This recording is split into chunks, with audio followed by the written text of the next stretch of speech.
कविता, मेरे कमरे का एसी क्यों बंद किया था कल रात को? कितनी बेचैनी हो रही थी। हमारे घर में पूरी रात एसी चले तो भी हम बिल की चिंता नहीं करते। तुम्हारे मायके की तरह नहीं कि 10 लोगों के बीच में एक ही कूलर हो, सारे एक ही जगह सोते हो। पता नहीं सबको हवा कैसे आती है। बड़े कंजूस हैं। छुट्टी में ननिहाल जाएगा मेरा लाडला।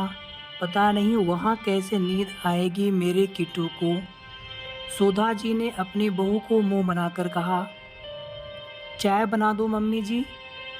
कविता ने बात को अनसुना करते हुए कहा, हाँ बना दे। और सुन, किट्टू के लिए वो मफिन्स बना देना, मेरे पोते को बहुत पसंद है। मम्मी जी, कल ही तो उसने चॉकलेट केक खाई है, फिर रोज़ की गंदी आदत हो जाएगी उसकी। अब अगले हफ्ते ही बनाऊंगी केक, कविता ने कहा। सुधा जी ने नाराज़गी से कहा, हो जाएगी तो क्या, हमें किसी बात की कमी थोड़ी है। तुम अपने छोटे घर की बातें यहाँ मत किया करो। 8 साल हो गए शादी को, अभी भी यहाँ के तौर तरीके नहीं सीखे तुम।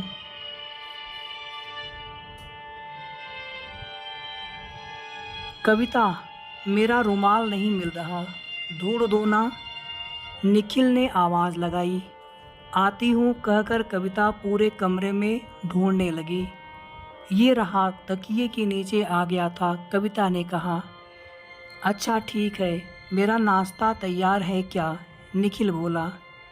हाँ आ जाओ, और कार्तिक को भी बोल दो कि नाश्ता कर ले, कविता ने कहा। कविता ने नाश्ता परोसते हुए किट्टू से कहा, ये लो किट्टू, सैंडविच और केला जल्दी से खा लो, नहीं तो पेंटिंग क्लास में लेट हो जाएगी तुम्हें। मुझे नहीं खाना, किट्टू ने प्लेट झटकाते हुए कहा।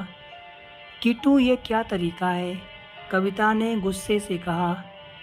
क्या हुआ मेरे किट्टू को, क्यों डांट रही हो मेरे लाडले को, क्या किया है इसने? सुधा जी ने कहा। दादी, मम्मी ने कल मुझे डांटा और मेरे बैग से पैसे भी ले लिए, किट्टू ने रोते हुए कहा। सुधा जी ने गुस्से से कविता को कहा, शर्म नहीं आई बच्चे के पैसे लेते हुए? क्या बिगाड़ लिया इसने तेरा जो डांटती है मेरे लाल को? ये सब ओछी हरकतें तुम्हारे मायके में चलती होंगी, यहाँ नहीं। पैसे दे देना किट्टू को वापस। कविता गुस्से में तमतमाती हुई बोली, नहीं दूंगी। भले ही मैं छोटे घर की हूँ, पर मेरे संस्कार छोटे नहीं हैं। आपके लाडले किट्टू ने मेरे पर्स से पैसे निकाले हैं, पूछो इससे। अब तो चोरी करना भी सीख गया है। इसकी जितनी जिद मानते हैं उतना और जिद्दी हो रहा है। सही किया बहू तुमने, मैं होता तो और कड़ी सजा देता, कविता के ससुर जी ने पूजा घर से आते हुए कहा। और सुधा बहू ने एसी मेरे कहने पर बंद किया था, ठंड की वजह से तुम्हारा सांस उठने लगा था।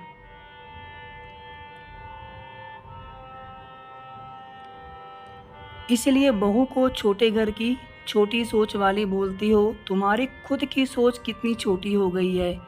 इतने सालों से वो इस घर में रह रही है, सबका ध्यान रखती है, सब जिम्मेदारी निभाती है। असल में तो वही मालकिन है इस घर की। आगे से ख्याल रखना सुधा कि किसको क्या बोलना है। कविता की आंखें भर आई और सोचने लगी कि भले ही मैं छोटे घर से आई हूँ, पर मैंने अपने मन को, अपनी सोच को हमेशा बड़ा रखा।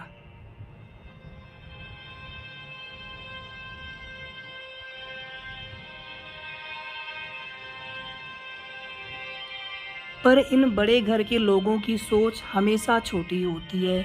वास्तव में छोटा कौन, ये समझ आना इनके लिए बहुत मुश्किल है। क्या आप पैसे से संस्कार खरीद सकते हैं?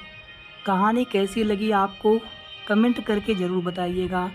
वीडियो को आप सभी लाइक कर दीजिएगा, शेयर कर दीजिएगा, और अगर आपने अभी तक चैनल को सब्सक्राइब न किया हो तो सब्सक्राइब भी आप ज़रूर कर लें।